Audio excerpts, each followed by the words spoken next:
सुप्रभात दोस्तों, welcome to S2 classes, Subra Saraswati classes. तो आज की क्लास में हमने आपको ऑलरेडी पहले 3.1 का इंट्रोडक्शन और उसके एग्जाम्पल एक वीडियो में समझाया, दूसरे वीडियो में 3.1 के एक्सरसाइज को पूरा समझाया जो कि मैट्रिक्स के रिगार्डिंग था। आज हम मैट्रिक्स के रिगार्डिंग एक्सरसाइज 3.1 के इंट्रोडक्शन एंड एग्जाम्पल को समझाएंगे और इसके नेक्स्ट वीडियो में 3.2 समझा देंगे। उसी तरह 3.3 के एक वीडियो में इंट्रोडक्शन और एग्जाम्पल समझा देंगे और एक वीडियो में एक्सरसाइज समझा देंगे। 3.4 ऑलरेडी डिलीटेड है, उसमें से एक क्वेश्चन ऐसा है जो आ रहा है और मिसलेनियस को बताते हुए मैट्रिक्स को कंप्लीट करेंगे। छोटा सा कंट्रीब्यूशन जिससे आपको थोड़ा बहुत मदद मिल जाए। तो चलिए हम शुरू करते हैं आज की क्लास एक्सरसाइज 3.2 के इंट्रोडक्शन और एग्जांपल्स के रिगार्डिंग। बहुत तहे दिल से आप लोगों का स्वागत है S2 क्लासेस। तो आज की जो क्लास है हमारी वो बेसिकली डिपेंड करती है ऑपरेशन ऑफ या ऑपरेशन ऑन मैट्रिक्स या मैट्रिसेस। पहले ही बताया था मैट्रिक्स एक सिंगुलर वर्ड है, मैट्रिसेस एक प्लूरल वर्ड है। इसको जानने से पहले ऑपरेशन ऑन मैट्रिक्सेस को जानने से पहले आपको एक बात याद होगा जिसमें हम कहते थे नल मैट्रिक्स या उसको दूसरी भाषा में कहते थे जीरो मैट्रिक्स, जिसके सारे एलिमेंट्स जीरो होते थे। और स्पेशली जो नल मैट्रिक्स है या जीरो मैट्रिक्स है वो किसका एग्जांपल था? स्क्वायर मैट्रिक्स का। और इसको हम डिनोट करते हैं, जीरो मैट्रिक्स या नल मैट्रिक्स को हम डिनोट करते हैं ओ से, ऐसे जीरो करके डिनोट कर देते हैं। तो जीरो मैट्रिक्स जो है हमारा वो ऐसा भी हो सकता था कि एक जीरो हो, यानी 1 into 1 हो सकता था, या जीरो मैट्रिक्स हमारा 0 0 0 0 2 into 2 हो सकता था, या जीरो मैट्रिक्स हमारा 0 0 0 0 0 0 0 0 0 यानी 3 into 3 हो सकता था। 4 into 4 नहीं पढ़ना क्योंकि नल मैट्रिक्स या जीरो मैट्रिक्स जो है वो एक स्क्वायर मैट्रिक्स है और स्क्वायर मैट्रिक्स वो होता है जिसका रो जो है वो कॉलम के बराबर हो जाए। रो को हम m से डिनोट करते थे, कॉलम को n से डिनोट करते थे। दूसरा मैट्रिक्स आपने पढ़ा होगा आइडेंटिटी मैट्रिक्स। तो आइडेंटिटी मैट्रिक्स भी जो है इसको हम डिनोट करते थे I से, इससे I से। ये सारी चीजें इसमें इस्तेमाल होने वाली है, इसलिए इसका डिस्कशन कर दे रहे हैं। हमने ऑलरेडी इसका डिस्कशन 3.1 के एग्जांपल और इंट्रोडक्शन में समझाया है। आइडेंटिटी मैट्रिक्स भी है वो स्क्वायर मैट्रिक्स का ही टाइप होता था। स्क्वायर मैट्रिक्स के टाइप मतलब जिसका रो जो है वो कॉलम के बराबर हो जाए, यानी m जो है वो n के बराबर हो जाए। m को रो कहते थे और n को कॉलम कहते थे। तो आइडेंटिटी मैट्रिक्स हो सकता है कि 1 into 1 ऑर्डर का हो, या आइडेंटिटी मैट्रिक्स हो सकता था 1 0 0 1। आइडेंटिटी मैट्रिक्स का मतलब होता है जिसका डायगोनल का एलिमेंट 1 हो, उसके अलावा सारे एलिमेंट्स 0 हो। लेकिन स्क्वायर मैट्रिक्स होना चाहिए, ये रूल था। तीसरा हो सकता है 1 0 0 0 1 0 0 0 1 जो कि 3 into 3 का मैट्रिक्स है। मैक्सिमम आपको 3 into 3 तक ही पढ़ना है, 4 into 4 का नहीं देखना है। तो ये दो मैट्रिक्स की आपको ध्यान में होनी चाहिए कि आइडेंटिटी मैट्रिक्स किसको कहते हैं और नल या जीरो मैट्रिक्स किसको कहते हैं, उसको किससे डिनोट करते हैं। आगे जब इसका इस्तेमाल आएगा तो हम इस सब चीजों का डिस्कशन करेंगे, इसलिए पहले हमने बता दिया। अब आपके पास ऑपरेशन ऑन मैट्रिक्स में 4 चीजों पर ऑपरेशन करना है, मतलब 3 चीजों पर बेसिकली करना है। एक तो है कि ऑपरेशन मतलब क्या हुआ, जोड़ घटाव गुना भाग, ऐड सब्ट्रैक्ट मल्टीप्लाई डिवाइड वगैरह चीजें। तो ऑपरेशन ऑन मैट्रिक्स में बेसिकली आपको सबसे पहला चीज पढ़ना है एडिशन ऑफ मैट्रिक्स। ठीक है, एडिशन ऑफ मैट्रिक्स का नियम यह है कि 2 matrix can be only added if their order is same. 2 matrix can only be added if their order is same. 2 matrix को हम तभी ऐड कर सकते हैं जब उसका ऑर्डर सेम हो। जैसे मान लो एक ए मैट्रिक्स है 1 2 3 4 और एक बी मैट्रिक्स है 3 2 1 0 ऐसा कुछ है मान। तो इसका ऑर्डर क्या है, 2 रो, ऊपर वाला हॉरिजॉन्टल रो होता है, वर्टिकल कॉलम होता है, तो 2 into 2 है ऑर्डर।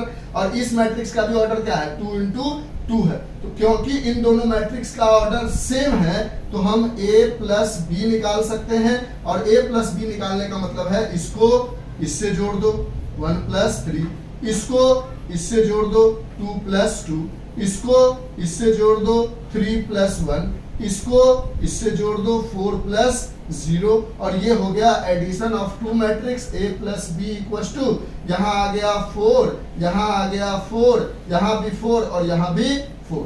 तो ये एडिशन करने का सिंपल तरीका है कि भैया क्या करो, इस वाले एलिमेंट को क्या कहते थे आप जानते थे ना, एक मैट्रिक्स में जब हम ये 1 2 3 4 लिखा है तो ये A11 होता है यानी फर्स्ट रो फर्स्ट कॉलम, ये A12 होता है फर्स्ट रो सेकेंड कॉलम, ये A21 होता है सेकेंड रो फर्स्ट कॉलम, और ये A22 होता था सेकेंड रो सेकेंड कॉलम। तो दो मैट्रिक्स को जोड़ना है तो A11 को A11 से जोड़ो, A12 को A12 से जोड़ो, A21 को A21 से जोड़ो, A22 को A22 से जोड़ो, यानी सब सामने वाला एक दूसरे को जुड़ जाएगा। One and only if their order is same.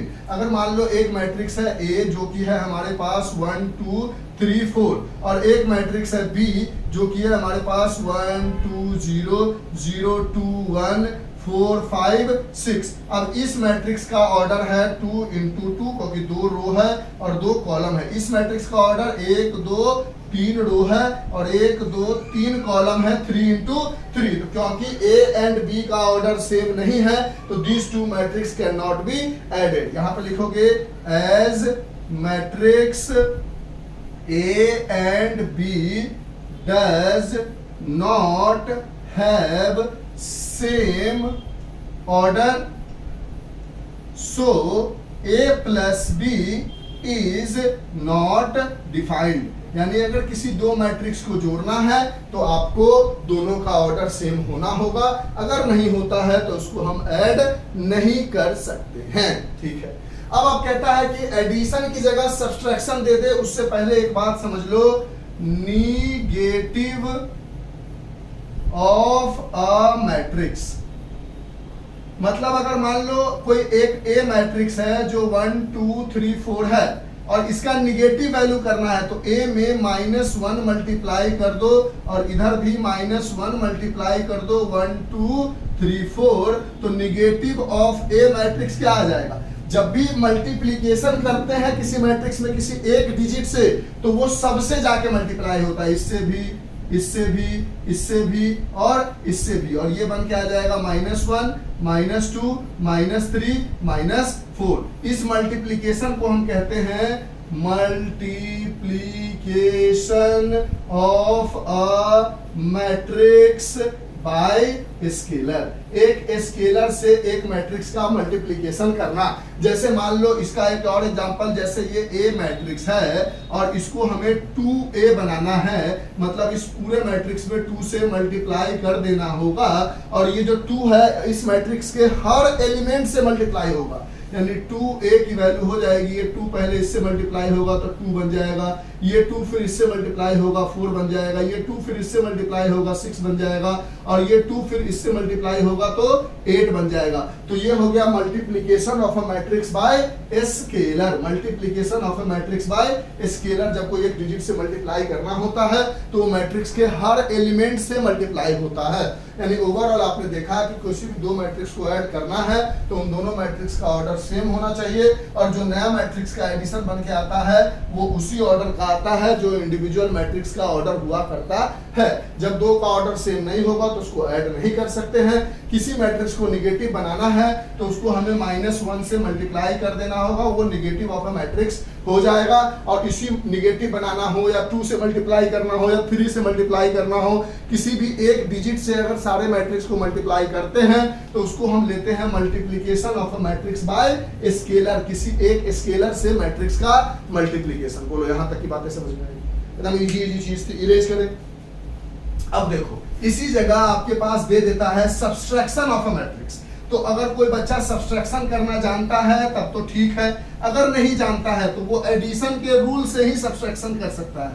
कैसे सर, जरा समझाओ हमें। जैसे हमारे पास सपोज कर लो एक मैट्रिक्स है A 1 2 3 5 और एक मैट्रिक्स है B जो कि है हमारे पास 3 4 6 7। अब हमें कहता है A माइनस बी निकालो, तो एक बच्चा क्या करेगा, A माइनस बी निकालना है तो वो A का देख लेगा ऑर्डर सेम है या नहीं, B का ऑर्डर सेम है या नहीं। यानी अगर A प्लस बी निकालना हो या A माइनस बी निकालना हो तो कंडीशन सिर्फ यही है कि order of A and B must be same. Multiplication में अलग रूल है, मल्टीप्लीकेशन में ये रूल मत लगाना कि ऑर्डर सेम होना चाहिए, वहां पर अलग रूल है, बताएंगे। अब इन दोनों को माइनस करना है तो कोई एक बच्चा क्या करेगा कि सिंपल इसको इससे माइनस कर देगा 1 माइनस 3, इसको इससे माइनस कर देगा 2 माइनस 4, इसको इससे माइनस कर देगा 3 माइनस 6, इसको इससे माइनस कर देगा 5 माइनस 7 और यहां से उसको A माइनस बी की वैल्यू आ जाएगी, ये घट के आ जाएगा -2, ये घट के आ जाएगा -2, ये घट के आ जाएगा -3, ये घट के आ जाएगा -2। अब कोई बच्चा कहेगा नहीं सर हम इसको एडिशन की तरह करेंगे, तो आप ऐसा कर सकते हो कि आपके पास एक मैट्रिक्स है A जो कि है आपके पास 1 2 3 5, एक मैट्रिक्स है B जो कि है आपके पास 3 4 6 7 और आपको A माइनस बी निकालना है तो इसको चाहो तो ऐसा लिख सकते हो A प्लस -1 इंटू बी, एक ही बात है, ये इससे मल्टीप्लाई होगा, कहानी वही हो जाएगी। यानी मैट्रिक्स A को एज इट इज लिखो 1 2 3 5 और बीच में फिर प्लस है तो प्लस डाल दो, फिर -1 है तो -1 डाल दो और B मैट्रिक्स को लिखो 3 4 6 7 और पहले -1 को अंदर मल्टीप्लाई कर लो तो ये हो जाएगा 1 2 3 5 और ये प्लस -1 मल्टीप्लाई होगा इस मैट्रिक्स के अंदर में तो क्या बन जाएगा -3, ये इससे मल्टीप्लाई होगा -4, ये इससे मल्टीप्लाई होगा -6, ये इससे मल्टीप्लाई होगा -7। अब यहां से आप निकाल लो A plus minus B matrix, -1 into B matrix, -1 into B matrix जो आपने निकाला तो इन दोनों का अब आप जोड़ रहे हो, -b आ चुका है तो यहां से आप लिखोगे तो 1 प्लस -3, फिर यहां लिखोगे 1 प्लस -4, 1 प्लस -4, फिर यहां लिखोगे 3 प्लस -6, फिर यहां लिखोगे 5 प्लस -7 और यहां से आ जाएगा A प्लस बी जो B निगेटिव हो चुका है तो यह आ जाएगा 1 -3, 1 -4, 3 -6, 5 -7 जो कि बन के आ जाएगा A प्लस बी इज -2 -3। यहां पर क्या था 2 था ना, सॉरी 2 था ना, देखो इसको इसके साथ 1 -3 2 इसके साथ तो 2 लिखा, फिर 3 इसके साथ तो ये लिखा, फिर 5 इसके साथ तो ये माइनस यहाँ पर -2 बन के आ जाएगा। समझेंगे हम क्या समझाना चाह रहे, घबराओ मत, ये -3 आ जाएगा और ये -2 आ जाएगा। मतलब दो मैट्रिक्स का सब्सट्रैक्शन करना है तो सीधा सीधा सब्ट्रैक्ट भी कर सकते हो या दूसरे मैट्रिक्स को ऐसा इसको ऐसा बना के लिख के और तब एडिशन वाला रूल भी लगा सकते हो। यानी सब्सट्रैक्शन को भी एडिशन में चेंज किया जा सकता है by multiplying -1 to the second matrix या सिंपल आप सब्ट्रैक्ट कर सकते हो। बस कंडीशन यही है कि दोनों मैट्रिक्स का ऑर्डर सेम होना चाहिए। तो ये मैट्रिक्स एडिशन, ये मैट्रिक्स सब्सट्रैक्शन डायरेक्ट कर लो, अच्छी बात है, बुक में समझाई गई है तो हमने इसको बकवास समझा दिया। नहीं मन है ऐसा करने का, बिल्कुल मत करो, कोई जबरदस्ती नहीं है, ऐसा भी करके आंसर पा सकते हो। ऐसा कोई नहीं रूल नहीं है कि इसी तरह से करेंगे सर, नहीं, ऐसा करोगे तो फायदा क्या होगा जानते हो क्या सर? टीचर इंप्रेस हो जाएगी और आपको 20 नंबर मैथ्स में मिलना है, प्रैक्टिकल में 80 का ही एग्जाम होगा। उस 20 नंबर का पूरा हक किसके पास है देने का?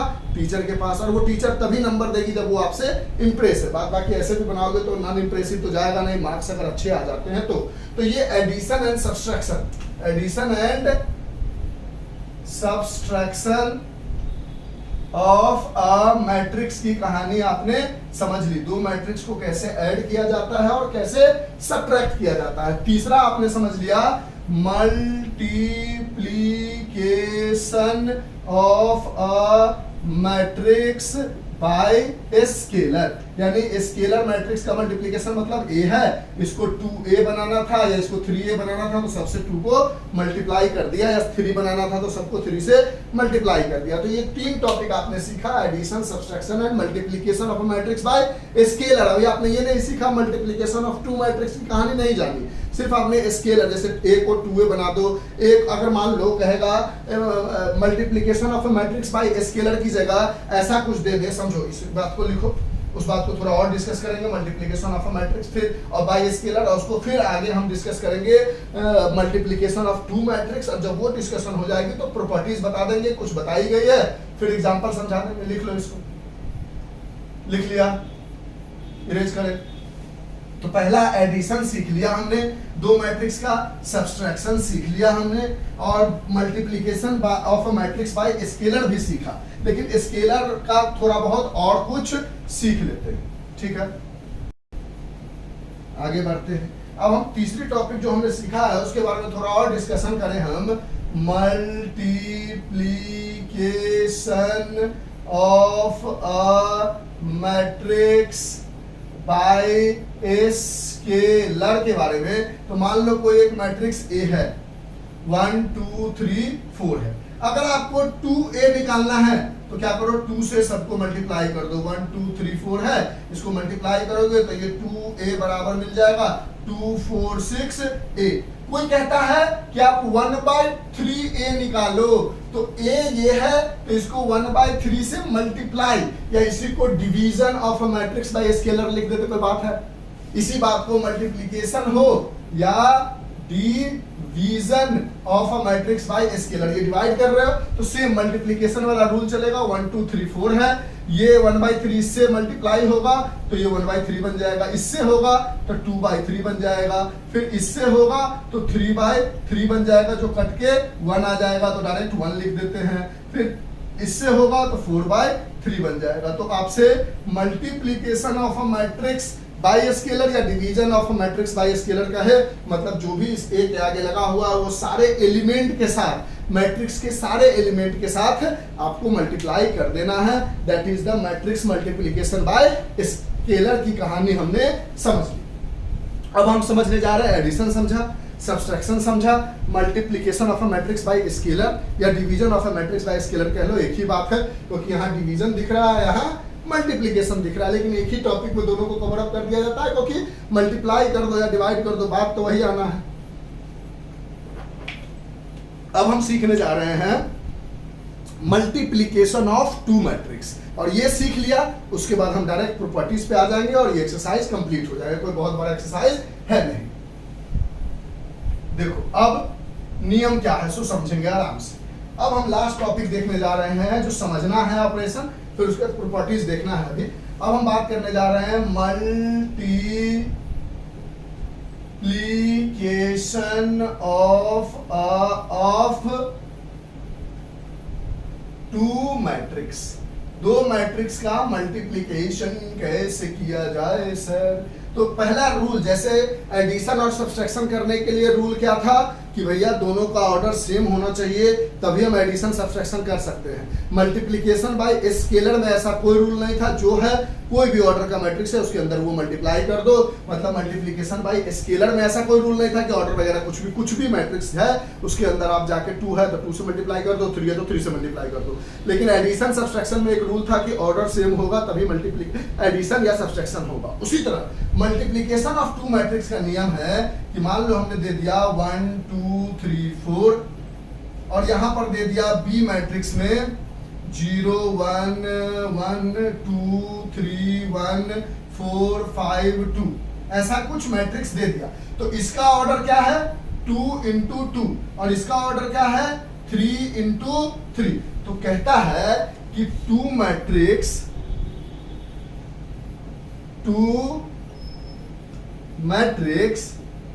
can be multiplied if and only if column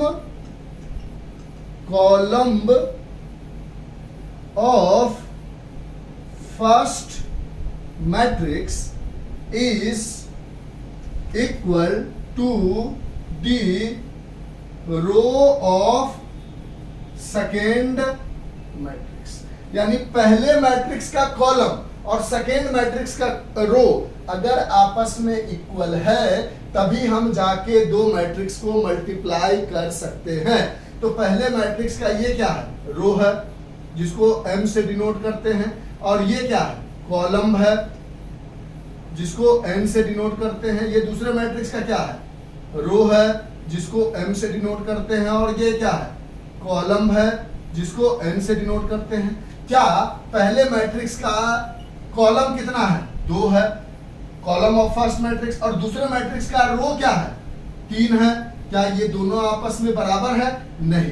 तो a multiplied b is not defined, तब मल्टीप्लाई कर ही नहीं सकते। ये नियम है कि अगर पहले का कॉलम और दूसरे का रो आपस में इक्वल नहीं है तो मल्टीप्लाई नहीं किया जा सकता इन दोनों मैट्रिक्स को। ये सबसे पहला नियम है।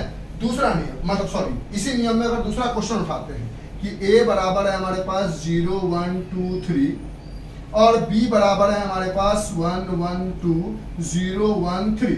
अब इसका ऑर्डर देखे तो 2 into 2 है, इसका ऑर्डर देखे तो इसका रो है 2 और कॉलम है 3, यानी इस समय इसका जो रो है वो m जो रो है वो 2 है और n जो कॉलम है वो भी 2 है। इस समय देखे तो इसका जो रो है वो m जो है वो 2 है और इसका जो कॉलम है वो m जो है वो 3 है। तो नियम क्या है, पहले मैट्रिक्स का कॉलम, तो इस पहले मैट्रिक्स का कॉलम क्या है 2 और दूसरे मैट्रिक्स का रो क्या है 2, तो इन दोनों को मल्टीप्लाई किया जा सकता है क्योंकि इस मैट्रिक्स में पहले का कॉलम और दूसरे का रो आपस में इक्वल है। सो ए बी लिखने का मतलब multiplication of matrix A and B is defined, यानी ये अब डिफाइंड है, यहां पर ए बी का रिजल्ट मिलेगा।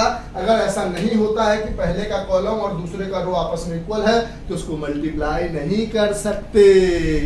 ठीक है, ये बात समझे। तो इरेज करते हैं, इसको आगे बढ़ाते हैं। लिख लो, ये सब बातें एकदम बारीकी से समझना है और चीजों को करना है, घबराने की बिल्कुल जरूरत नहीं है। लिख लो इसको फास्ट लिखो, जल्दी से लिख लो। यहां तक लिख लिया। अगर इसी केस में जैसे ए बी मैट्रिक्स है, इसी केस में आपसे कहे कि क्या बी ए मैट्रिक्स का मल्टीप्लिकेशन पॉसिबल है, तो देखो अब पहला मैट्रिक्स कौन हो गया, बी हो गया।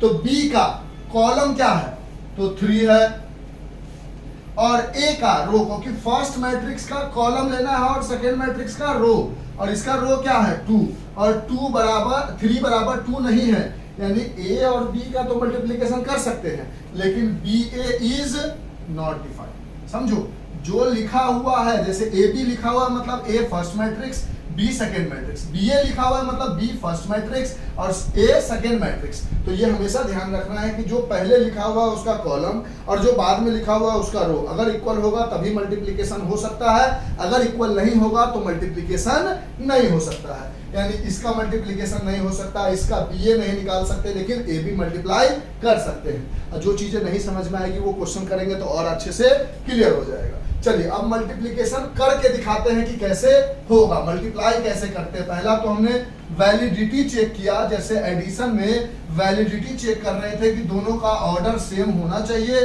तो ही एडिशन हो सकता है, तो फिर एडिशन करके दिखाए। और इसमें हमने बताया कि पहले मैट्रिक्स का कॉलम 0 1 2 3 और दूसरे मैट्रिक्स का रो 1 1 2 0 1 3 अगर आपस में इक्वल है तो अब जाके हम इन दोनों का मल्टीप्लिकेशन कर सकते थे। तो पहले मैट्रिक्स का कॉलम और दूसरे मैट्रिक्स का रो जो है वो आपस में इक्वल है तो इसका मल्टीप्लिकेशन होगा। तो ए बी इज डिफाइंड हो गया।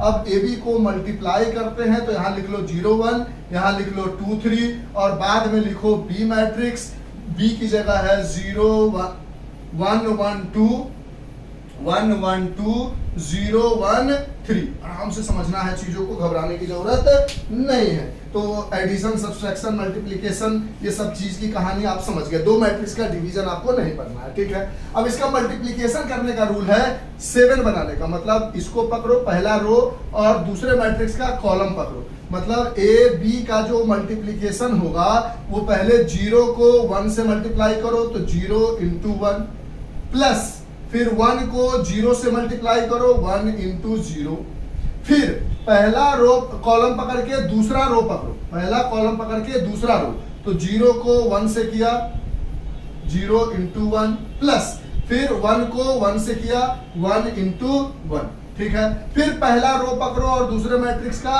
तीसरा कॉलम पकड़ो, तो 0 इंटू 2 प्लस 1 इंटू 3। अब मल्टीप्लीकेशन नहीं समझ में आएगा कैसे करते हैं तो आगे भी बहुत सारा चीज बताएंगे, तो मल्टीप्लीकेशन समझ जाओगे। नियम ये है 7 बनाना है। क्या बनाना है? 7 ऐसे।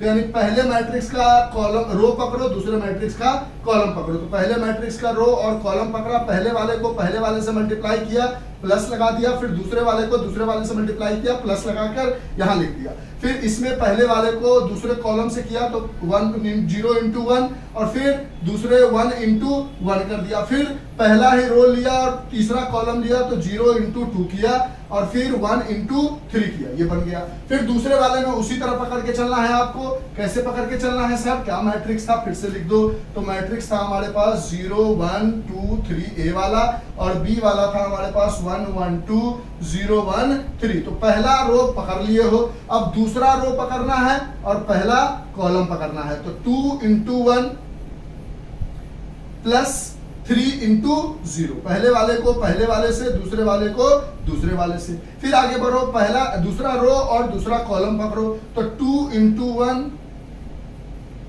Plus 3 into 1। फिर आगे आगे दूसरा रो पकड़े और तीसरा कॉलम पकड़े, तो 2 इंटू 2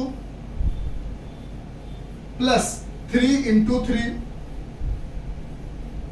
तो ये बन के आ गया ए बी मैट्रिक्स का मल्टीप्लीकेशन हो गया। 0 इंटू 1 इज 0 प्लस 0, ये हो गया 0 into 1 is 0 plus 1 into 1 is 1, ये हो गया 0 into 2 is 0 plus 1 into 3 is 3, फिर 2 into 1 is 2 plus 3 into 0 is 0, 2 into 1 is 2, 3 into 1 is 3, 2 into 2 is 4, 3 into 1 is 3 into 3 is 9। यहां से आपको मिल गया A B matrix is 0 plus 0 is 0, 0 plus 1 is 1, 0 plus 3 is 3, 2 plus 0 is 2, 2 plus 3 is 5 and 4 plus 9 is 13। और ये आ गया matrix multiplication करने का नियम। ए बी की वैल्यू मिल गई आपको। अब दो बातें ध्यान रखना है कि पहला कंडीशन ये है कि matrix should be multiplied only if column of first matrix is equal to row of second matrix. तब मल्टीप्लाई करके लाएंगे और जो मल्टीप्लीकेशन आएगा, द रिजल्ट, जो रिजल्ट आएगा ए बी, उसका जो ऑर्डर होगा वो ऑर्डर मिलेगा आपको पहले मैट्रिक्स का row of first matrix into column of second matrix. आराम से कॉलम ऑफ सेकेंड मैट्रिक्स। यानी दो मैट्रिक्स को आप मल्टीप्लाई तभी कर सकते हो जब पहले मैट्रिक्स का कॉलम और दूसरे मैट्रिक्स का रो आपस में इक्वल हो जाता है। और जो ए बी मैट्रिक्स बन के आएगा उसका जो ऑर्डर होगा वो पहले मैट्रिक्स का रो और दूसरे मैट्रिक्स के कॉलम के ऑर्डर के बराबर होगा। और इसका ऑर्डर क्या हो गया? 2 रो, यानी पहले मैट्रिक्स का रो, दूसरे मैट्रिक्स का कॉलम, 2 रो 3 कॉलम। यानी दो मैट्रिक्स को मल्टीप्लाई तभी कर सकते हो, आराम से सुन लो लास्ट बार, दो मैट्रिक्स को मल्टीप्लाई तभी कर सकते हो जब पहले मैट्रिक्स का कॉलम और दूसरे मैट्रिक्स का रो आपस में इक्वल होता है। ठीक है सर। अब जब ये हो गया तो जो मल्टीप्लाई करके रिजल्ट आया उसका ऑर्डर वही होगा जो पहले मैट्रिक्स का रो और दूसरे मैट्रिक्स के कॉलम का ऑर्डर है, यानी 2 into 3 ऑर्डर का मैट्रिक्स बनेगा अगर 2 और 2 आपस में बराबर है, यानी इसका कॉलम इसका रो बराबर है तो जो ऑर्डर बनेगा वो 2 into 3 का बनेगा। ये मल्टीप्लीकेशन आपको ओवरऑल समझ में आ गया होगा और हमने लिख के भी सारी बातें समझा दी है। अब मल्टीप्लीकेशन समझ गए, एडिशन समझ गए, सब्ट्रैक्शन समझ गए, आइडेंटिटी मैट्रिक्स समझ गए, जीरो मैट्रिक्स समझ गए, उसके बाद multiplication of a matrix by scalar भी समझ गए। अब हम आगे बढ़ते हैं और अब देखते हैं properties of matrix addition, properties of matrix subtraction, properties of matrix multiplication. ये तीनों की प्रॉपर्टीज समझते हुए इसका थ्योरी कंप्लीट हो जाएगा। लिख लिया? तो अब हम प्रॉपर्टीज की बात करेंगे, प्रॉपर्टीज क्या बताता है उसको समझेंगे। ऑपरेशन ऑन मैट्रिक्स हम समझ गए, जिसको मल्टीप्लिकेशन करने में दिक्कत होगा उसके लिए क्वेश्चन ऑलरेडी एग्जांपल में बहुत है, वहां भी देख देख के आप चीजों को समझ जाओगे। बस इस बात का ध्यान रखना है कि पहले मैट्रिक्स का कॉलम और दूसरे मैट्रिक्स का रो अगर आपस में इक्वल है तो ही मल्टीप्लिकेशन कर सकते हैं, और मल्टीप्लिकेशन करके जो नया मैट्रिक्स बनेगा उसका ऑर्डर वही होगा जो पहले मैट्रिक्स का रो और दूसरे मैट्रिक्स का कॉलम के बराबर है। ठीक है, चलो तो अब हम बात करने जा रहे हैं प्रॉपर्टीज के बारे में। तो पहला प्रॉपर्टीज हम बात करेंगे प्रॉपर्टीज ऑफ मैट्रिक्स एडिशन, फिर दूसरा बात करेंगे प्रॉपर्टीज ऑफ मैट्रिक्स सब्ट्रैक्शन, और तीसरा बात करेंगे प्रॉपर्टीज ऑफ मैट्रिक्स मल्टीप्लिकेशन। ठीक है, ये तीनों की प्रॉपर्टीज आपके बुक में दी गई है, इसकी नहीं दी गई है, इसको भी हम समझा देंगे। तो पहला प्रॉपर्टीज कहता है कम्यूटेटिव लॉ, यानी जो हमारा मैट्रिक्स एडिशन है वो कम्यूटेटिव लॉ को फॉलो करता है। क्या मतलब इसका? इसका मतलब है या तो आप a प्लस बी मल्टीप्लाई करो, या आप b पहले लिखो और a बाद में लिखो, सेम चीज आएगा। जैसे मान लो एक एग्जांपल के थ्रू हमारे पास एक मैट्रिक्स है A जो कि है 0 1 2 3, और एक मैट्रिक्स है B जो कि है 1 2 0 3। अब इन दोनों मैट्रिक्स में पहला चीज तो आपको चेक करना है कि दोनों मैट्रिक्स का ऑर्डर सेम है, यानी A प्लस बी निकाल सकते हैं। A प्लस बी निकालोगे तो 0 प्लस 1, 1 प्लस 2, 2 प्लस 0 और 3 प्लस 3, ये आया। और अगर यही b, ये कितना आ जाएगा? ये आ जाएगा 1 3 2 6। और यही अगर आप b प्लस a निकालते हो, यानी पहले b लिखना है, पहले b क्या है 1 2 0 3 और a क्या है 0 1 2 3। इन दोनों का एडिशन निकालोगे तो 1 प्लस 0, फिर आगे बढ़ोगे तो 2 प्लस 1, फिर 0 प्लस 2, फिर 3 प्लस 3। यानी देखा आपने कि b प्लस a भी जो है वो हमारे पास आ गया। 1 plus 0 is 1, 2 plus 1 is 3, 0 plus 2 is 2, 3 plus 3 is 6। देखो तो 1 3 2 6, 1 3 2 6, यानी जो कम्यूटेटिव लॉ है जो है a प्लस b जो है वो b प्लस a के बराबर होता है। ये हमें मैट्रिक्स एडिशन में फॉलो होता है। लेकिन इसके अंदर अगर आप कम्यूटेटिव लॉ की बात करोगे तो ये डज नॉट फॉलो, ये फॉलो नहीं करता है, डज नॉट फॉलो। क्यों नहीं फॉलो करता है सर? तो अगर मान लो मैट्रिक्स A है आपके पास 0 1 2 3 और मैट्रिक्स B है आपके पास, मतलब नहीं फॉलो करने का मतलब है कि A माइनस B जो है वो कभी भी B माइनस A के बराबर नहीं होगा। कैसे नहीं होगा? जैसे मान लो अगर आप इसमें A माइनस B करते हो, यानी 0 माइनस 1, फिर 1 माइनस 2, फिर 2 माइनस 0, फिर 3 माइनस 3। ये क्या बन के आ गया? a माइनस बी आ गया हमारे पास -1 2 0।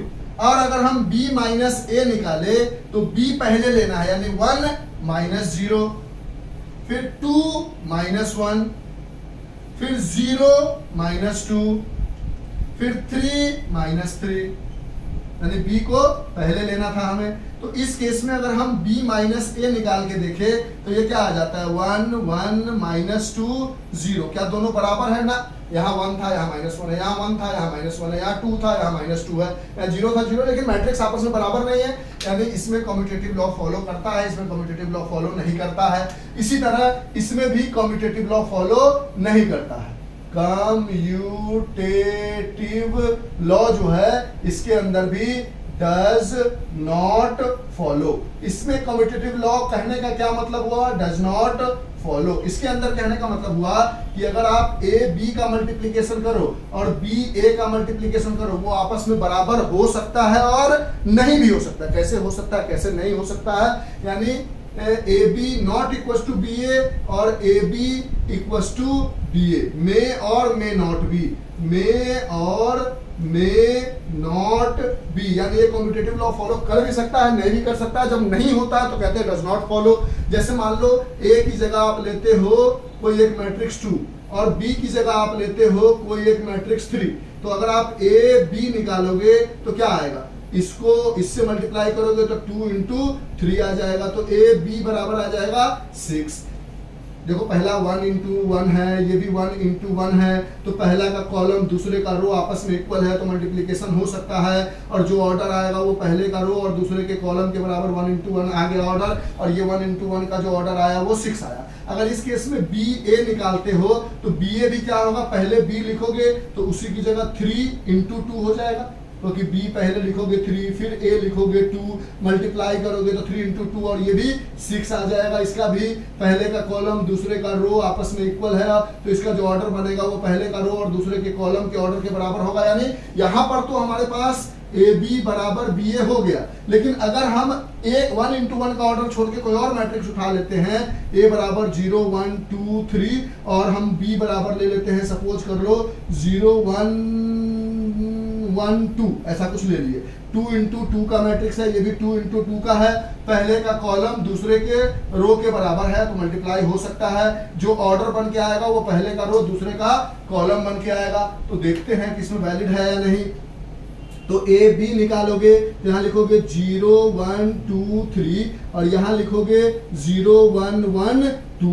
अब 7 की तरह मल्टीप्लाई करना है, तो 7 की तरह जब मल्टीप्लाई करोगे तो इसको ऐसे लेके चलोगे तो ए बी की जो वैल्यू आएगी वो पहले 0 × 0 प्लस 1 × 1, फिर आगे बढ़ोगे दूसरा कॉलम लोगे तो 0 × 1 प्लस 1 × 2, फिर दूसरा रो लोगे, पहला कॉलम लोगे तो 2 × 0 प्लस 3 × 1, दिख रहा है ये 1 है, ये यहाँ पर मैट्रिक्स लिखा हुआ दिख रहा होगा। फिर दूसरा लेके चलोगे तो 2 × 1 और 3 × प्लस 3 × 2, तो ए बी का मल्टीप्लीकेशन आपके आ गया 0 × 0 इज 0 + 1, फिर 0 + 2, फिर 0 + 3, फिर 2 + 6। ये ए बी बराबर आपके पास आ गया 1 0 + 1 इज 1 2 3 8।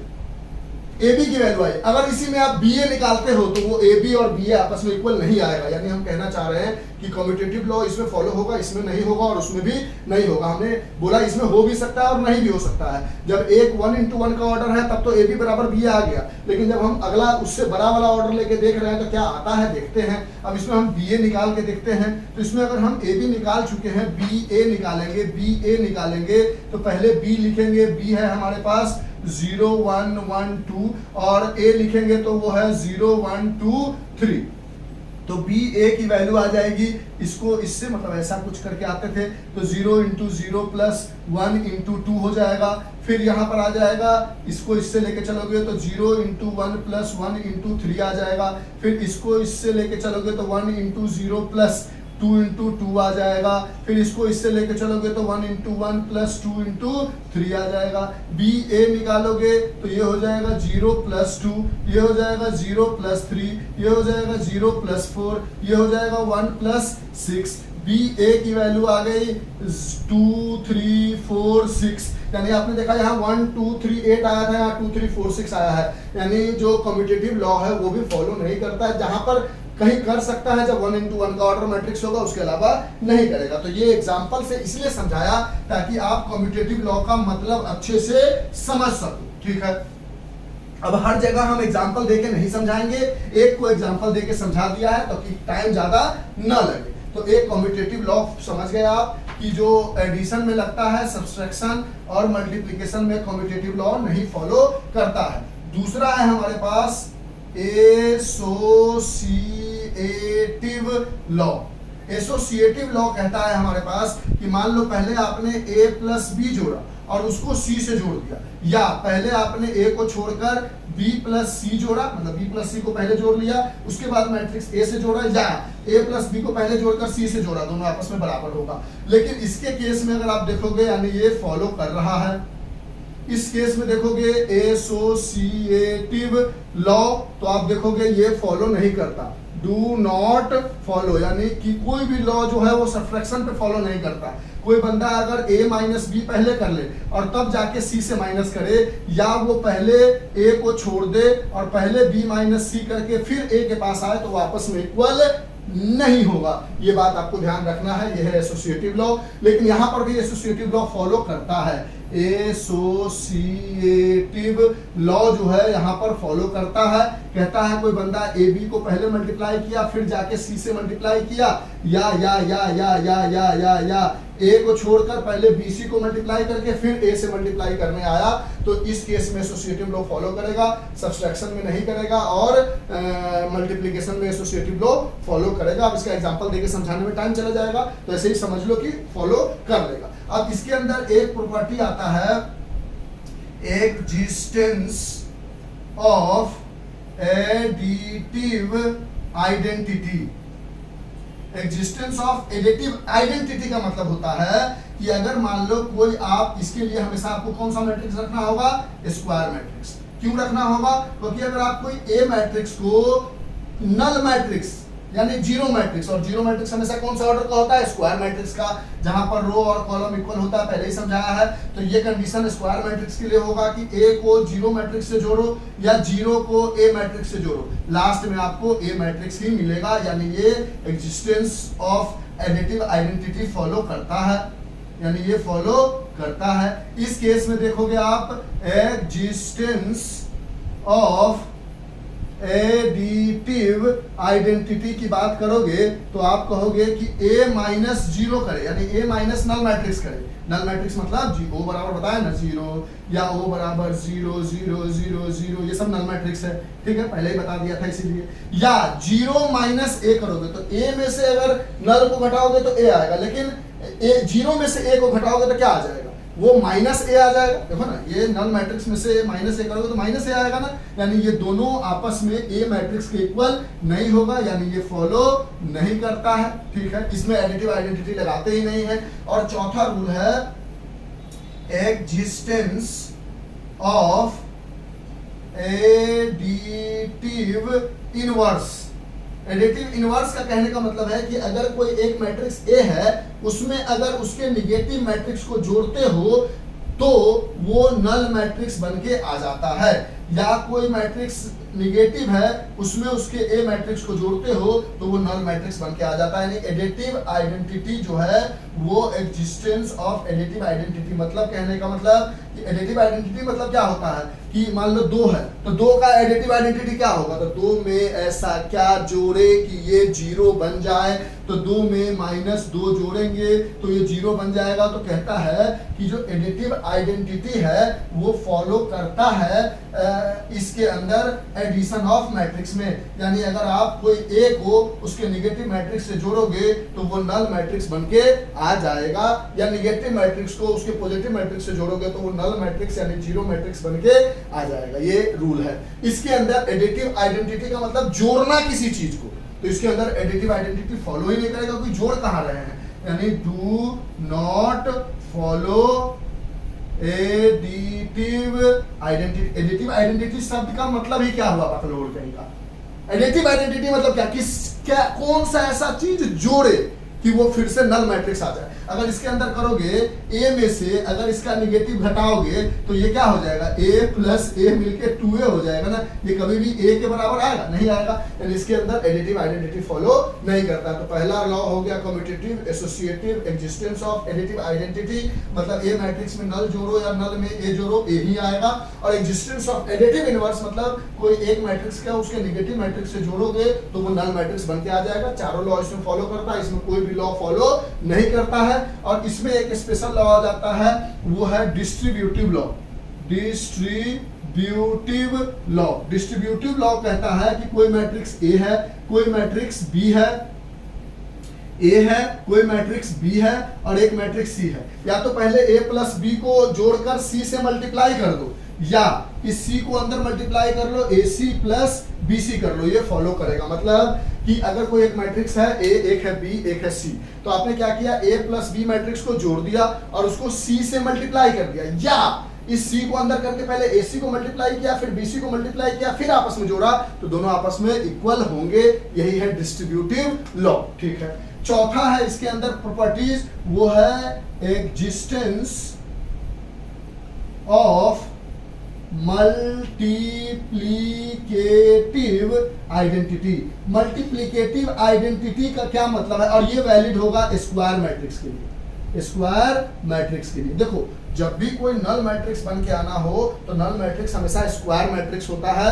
तो नल हो, आइडेंटिटी हो, सब वैलिडेशन किस पर होगा, स्क्वायर मैट्रिक्स पर। ये बार बार लिखने की जरूरत नहीं, पहले ही बता दिया कि नल मैट्रिक्स जो होता है या आइडेंटिटी मैट्रिक्स जो होता है वो स्क्वायर मैट्रिक्स ही होता है। तो एग्जिस्टेंस ऑफ मल्टीप्लिकेटिव आइडेंटिटी का मतलब होता है 2 में ऐसा क्या मल्टीप्लाई करे कि वो 1 बन जाए। तो 2 में अगर 1/2 मल्टीप्लाई करेंगे तो वो 1 बन जाएगा। उसी तरह यहाँ पे कहता है कि अगर एक मैट्रिक्स ए है, उसके अंदर अगर आइडेंटिटी मैट्रिक्स को मल्टीप्लाई किया जाए, आइडेंटिटी मतलब या तो 1 हो सकता है, या तो 1 0 0 1 हो सकता है, या 3 ऑर्डर का हो सकता है। तो अगर ए मैट्रिक्स में कोई आइडेंटिटी मैट्रिक्स मल्टीप्लाई किया जाए, या आइडेंटिटी मैट्रिक्स में कोई ए मैट्रिक्स मल्टीप्लाई किया जाए, तो वो हमेशा ए मैट्रिक्स बन के ही आएगा बाहर। यही है एग्जिस्टेंस ऑफ मल्टीप्लिकेटिव आइडेंटिटी। और ये स्क्वायर मैट्रिक्स, ये भी स्क्वायर मैट्रिक्स, और ये भी स्क्वायर मैट्रिक्स के लिए, ये भी स्क्वायर मैट्रिक्स के लिए होगा। इसमें ये 4 लॉ होता है, इसमें कोई भी लॉ फॉलो नहीं करता, और उसके अंदर वो 4 लॉ होता है। और ये सारी प्रॉपर्टीज हो गई, properties of matrix addition, properties of matrix subtraction, properties of matrix multiplication. अब इस प्रॉपर्टीज का क्या करना है सर, तो इसको रट लो, कहीं कहीं अगर क्वेश्चन बनाने में काम आएगा तो वहां पर हम कहेंगे कि ये लॉ फॉलो कर रहा है। कहीं पे कहेगा इन दोनों को जोड़कर इससे मल्टीप्लाई करो, कोई बच्चा क्या करेगा ना, पहले इन दोनों को मल्टीप्लाई कर लेगा, फिर इन दोनों को फिर जोड़ेगा।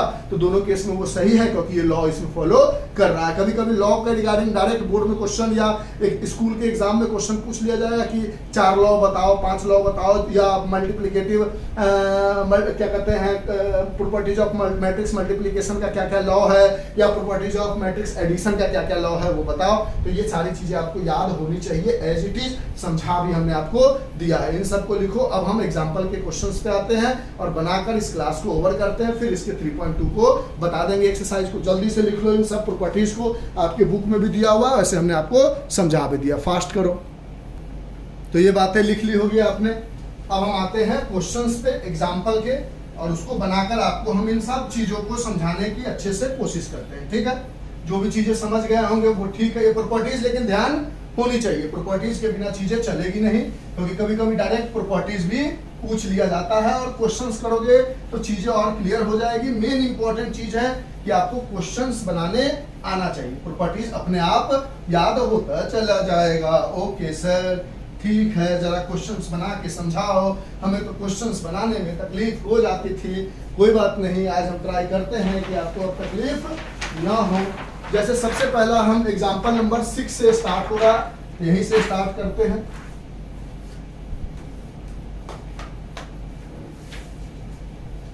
पहला क्वेश्चन है हमारे पास एग्जांपल नंबर 6 में, गिवन ए बराबर हमारे पास दिया हुआ है एक मैट्रिक्स √3 1 -1 2 3 0, और एक दूसरा मैट्रिक्स दिया हुआ है b = 2 √5 1 -2 3 1/2। अब इसका ऑर्डर है 2 रो 3 कॉलम, इसका भी ऑर्डर है 2 रो 3 कॉलम, दोनों का ऑर्डर सेम है, सेम होना चाहिए। अब हमें निकालना है a प्लस बी, तो a प्लस बी निकालोगे तो √3 + 2, फिर 1 + √5,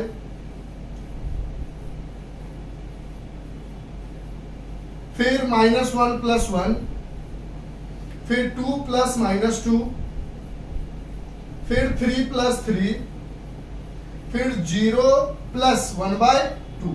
अब ये क्या आ जाएगा, a plus B equals to, ये दोनों तो ऐड हो नहीं सकता है, ये दोनों आपस में ऐड होगा नहीं होगा, तो एज इट इज लिख दो 2 + √3 या √3 + 2। ये भी ऐड नहीं हो सकता तो 1 + √5, ये दोनों ऐड हो सकता है 0 हो जाएगा, ये दोनों ऐड होके 0 हो जाएगा, ये ऐड होके 6 हो जाएगा और ये ऐड होके 1/2 आ जाएगा। तो example number 6 a plus B निकल गया हमारे पास, ये वैल्यू आ गई, जो ऐड हो सकता था उसको ऐड किया, जो नहीं ऐड हो सकता था उसको ऐड नहीं किया। ये हमारा एग्जांपल नंबर 6 था। अब हम एग्जांपल नंबर 7 पे आते हैं, इरेज करें तो लिखते चलो, इजी होता जाएगा, समझ में आता चला जाएगा। थोड़ा टाइम लग रहा है क्योंकि हमें अच्छे से समझा के आपको निकलना है, इसलिए घबराना नहीं है, आपको समझना है तो अच्छे से बनाना पड़ेगा। अब यहाँ पर हमारे पास एक मैट्रिक्स दिया हुआ है A, जिसकी वैल्यू है 1 2 3 2 3 1। एक मैट्रिक्स दिया हुआ है B, जिसकी वैल्यू है 3 -1 3 -1 0 2। अब कहता है 2a माइनस b निकालो, यानी पहले a को 2a बनाना होगा, तो 2a का मतलब क्या हो गया, 2 × 1 2 3 2 3 1, ये मल्टीप्लाई हो गया, 2a क्या मिल जाएगा हमें, 2a मिल जाएगा, 2 इससे मल्टीप्लाई होगा 2, 2 इससे मल्टीप्लाई होगा 4, 2 इससे मल्टीप्लाई होगा 6, 2 इससे मल्टीप्लाई होगा 4, 2 इससे मल्टीप्लाई होगा 6, 2 इससे मल्टीप्लाई होगा 2। 2a की वैल्यू हमारे पास ये आ गई। अब हमें 2a माइनस b निकालना है, तो 2a है हमारे पास 2 4 6 4 6 2, माइनस b है हमारे पास 3 -1 3 -1 0 2।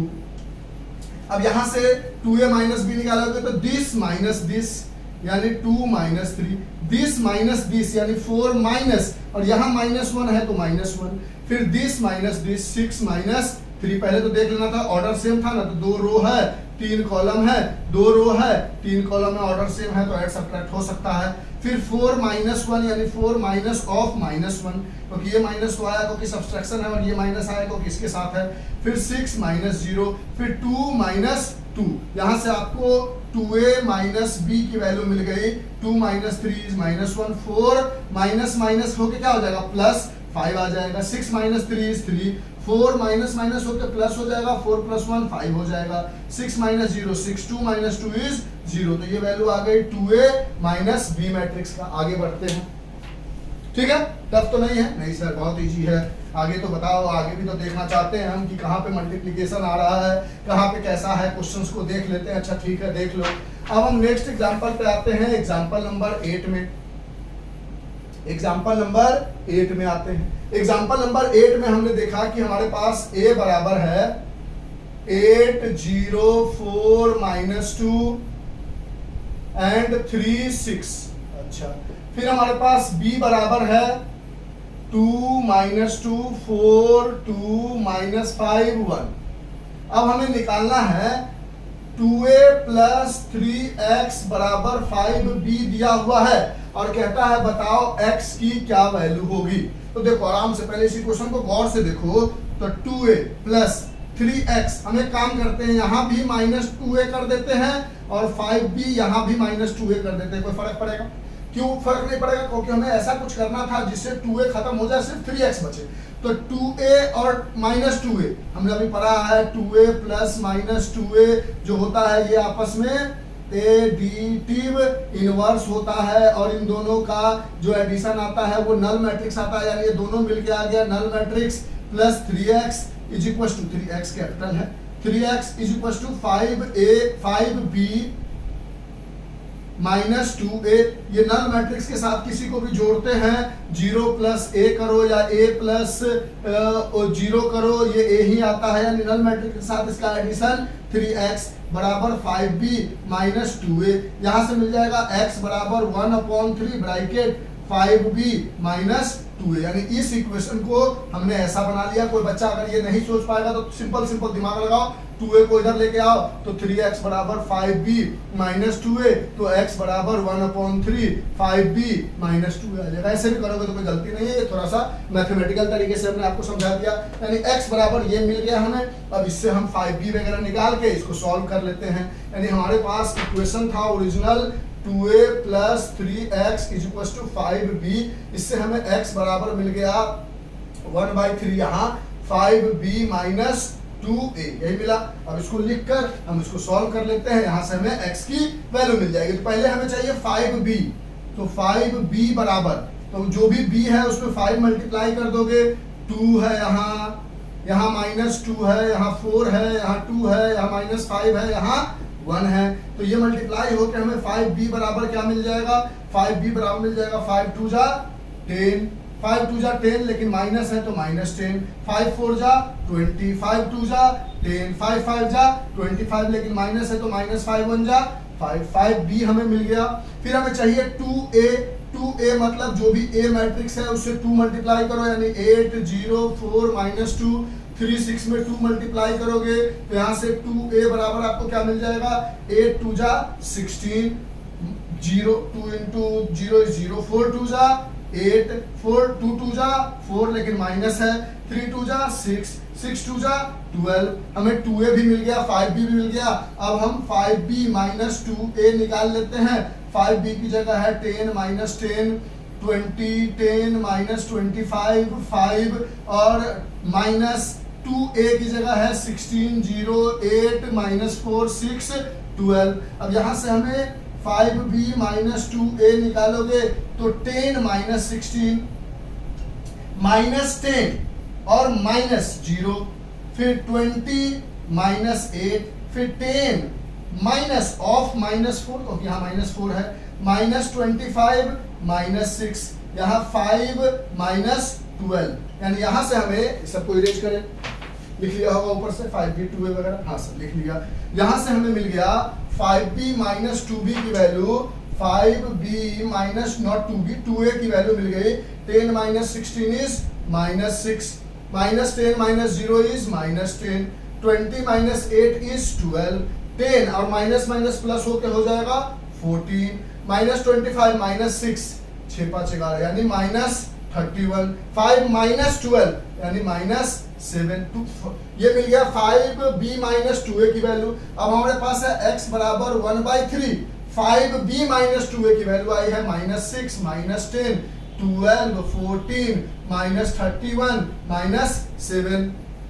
यहाँ से हमें x की वैल्यू मिल गई, ये 1/3 को सबसे मल्टीप्लाई करोगे तो ये हो जाएगा माइनस 6/3, जो माइनस 2 आ जाएगा, ये आ जाएगा एज इट इज माइनस 10/3, ये आ जाएगा 12/3 इज 4, ये आ जाएगा 14/3, फिर आगे बढ़ोगे तो माइनस 31/3 और ये माइनस 7/3, ये हो गई हमारे x की वैल्यू एग्जांपल नंबर 8 का। तो समझ में आया होगा, ठीक था, इजी था, लिख लो इसको, इरेज कर दें।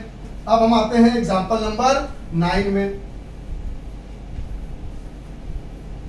एग्जांपल नंबर 9 में हमारे पास कहता है कि हमारे पास x प्लस y की वैल्यू दी गई है 5209 और x माइनस y की वैल्यू दी गई है 360 माइनस 1। अब ये पहला इक्वेशन मान लो जैसे बचपन में लीनियर इक्वेशन सॉल्व करते थे, इसमें हमसे पूछ रहा है x की वैल्यू क्या होगी और y की वैल्यू क्या होगी। तो इन दोनों इक्वेशन को पहले हम जोड़ देते हैं, यानी हम first equation plus second equation अगर जोड़ेंगे तो क्या होगा, साइन नीचे का चेंज नहीं होगा जोड़ने पर, तो ये और ये आपस में कट जाएगा और x क्या मिल जाएगा 2x, क्योंकि जोड़ा है तो इन दोनों को भी जोड़ना पड़ेगा, तो ये क्या हो जाएगा 5 + 3, फिर 2 + 6, फिर 0 + 0, फिर 9 + -1, यहां से 2x बराबर मिल गया हमारे पास 8 8 0 और 9 प्लस माइनस हो जाएगा -9 - 1 इज 8। यहां से x बराबर मिल जाएगा 1/2, 8 8 0 8 यानी x बराबर मिल जाएगा 1/2, अंदर मल्टीप्लाई करोगे तो 8/2 4 हो जाएगा, ये भी 4 हो जाएगा, 0/2 0 हो जाएगा और ये 4 हो जाएगा। x की वैल्यू आपको मिल गई। अब हमें चाहिए y की वैल्यू। थोड़ा सा इसको साइड कर लेते हैं। एकदम लीनियर इक्वेशन की तरह हमने सॉल्व कर दिया इसको। अब हमें y की वैल्यू चाहिए, तो एक काम करते हैं, हम कोई भी एक इक्वेशन उठाते हैं, x plus Y equals to 5 2 0 9। x की जगह हमारे पास ऑलरेडी एक मैट्रिक्स है 4 4 0 4 plus y is equals to 5 2 0 9। अब इस पूरे को उठाकर उधर ले जाओगे तो y बराबर क्या हो जाएगा 5 2 0 9, और इधर प्लस में है तो इधर माइनस में आके क्या हो जाएगा 4 4 0 4। यहां से आपको y की वैल्यू x की वैल्यू मिल चुकी है आपको 4 4 0 4। अब y की वैल्यू चाहिए तो ये 5 माइनस है बीच में, तो ये हो जाएगा 5 माइनस 4 2 माइनस 4 0 माइनस 9 और 9 माइनस 4 0 माइनस 0 नॉट 9, ठीक है। This minus this 5 minus 4 2 minus 4 0 minus 0 9 minus 4। यहाँ से y का मैट्रिक्स क्या आ जाएगा 5 minus 4 is 1 2 minus 4 is minus 2 0 minus 0 is 0 9 minus 4 is 5। तो यहाँ से हमें x का भी मैट्रिक्स मिल गया और y का भी मैट्रिक्स मिल गया। इसमें कोई तकलीफ नहीं हुआ, आराम से बना लिया। कोई बच्चा कहता नहीं सर हम इस तरह से यहाँ तक तो x की वैल्यू निकाल लेंगे लेकिन y के लिए ये नहीं करेंगे, तो क्या करता है इन दोनों को माइनस कर देता, माइनस करता तो ये प्लस बन जाता, ये माइनस बन जाता, ये कट जाता, इन दोनों को माइनस करते ये 2y हो जाता और उधर ले जाते। जैसे मन है वैसे सॉल्व कर लो। एक तरीके से हमने बनाकर आपको दिखा दिया है। इरेज कर दे, लिख लिया होगा आपने। तो इस तरह से एग्जांपल नंबर 9 भी होता है हमारा कंप्लीट। टोटल 16 एग्जांपल है। अब हम एग्जांपल नंबर 10 पे आते हैं।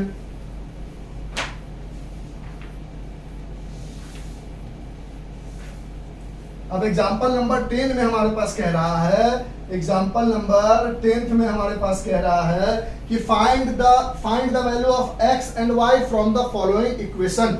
यानी हमारे पास इक्वेशन दिया हुआ है 2, यहाँ है x, यहाँ है 5, यहाँ है 7, यहाँ है y माइनस 3, फिर यहाँ प्लस है, फिर है हमारे पास 3 minus 4 1 2 is equal to sign दिया गया है, और फिर है हमारे पास 7 6 15 14। ठीक है, ये भी 2 इंटू 2 का मैट्रिक्स है, ये भी 2 इंटू 2 का मैट्रिक्स है, ये भी 2 इंटू 2 का मैट्रिक्स है। तो पहले 2 को अंदर मल्टीप्लाई करोगे तो ये क्या बन जाएगा 2x, ये क्या बन जाएगा 5 2 जा 10, ये क्या बन जाएगा 7 2 जा 14, और इसको 2 से मल्टीप्लाई करोगे तो 2y माइनस 6 हो जाएगा, फिर ब्रैकेट क्लोज, फिर plus 3 minus 4 1 2 is equal to 7 6 15 14।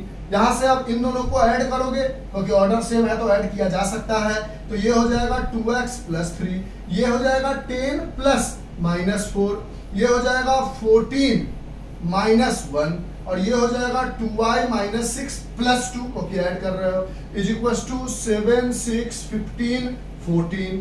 अच्छा, फिर इन दोनों को देखोगे तो ये आ जाएगा 2x प्लस 3, ये 10 माइनस 4 इज 6, 14 माइनस 1 इज 13। नहीं, कुछ तो गड़बड़ है।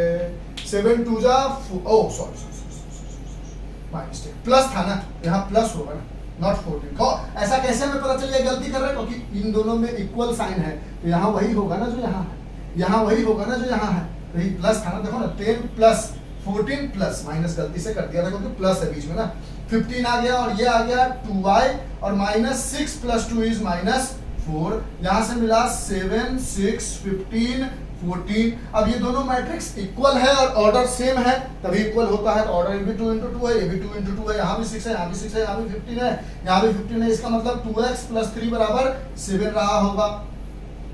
यानी यहाँ से मिल जाएगा 2x बराबर 7 माइनस 3, यानी यहाँ से मिल जाएगा x बराबर 4/2 दैट इज 2। x की वैल्यू आ गई 2, x की वैल्यू अगर 2 डालोगे तो 2 2 जा 4 प्लस 3 7 बराबर है।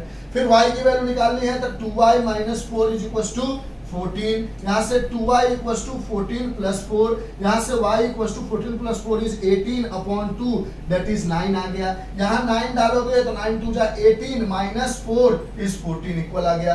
यानी y की वैल्यू आ गई 9 और x की वैल्यू आ गई 2। अब हम इसको इरेज करके नेक्स्ट पेज का क्वेश्चन डायरेक्ट लगाएंगे ताकि टाइम का वेस्टेज ना हो। ऑलरेडी 1 घंटा से ऊपर हो चुका है, जल्दी से लिख लो, पॉज करेंगे अभी हम और ये सारा चीज मीटा होगा और नेक्स्ट पेज पे हम आ जाएंगे नेक्स्ट क्वेश्चन पे। जल्दी लिख लो, फास्ट लिख लिया था।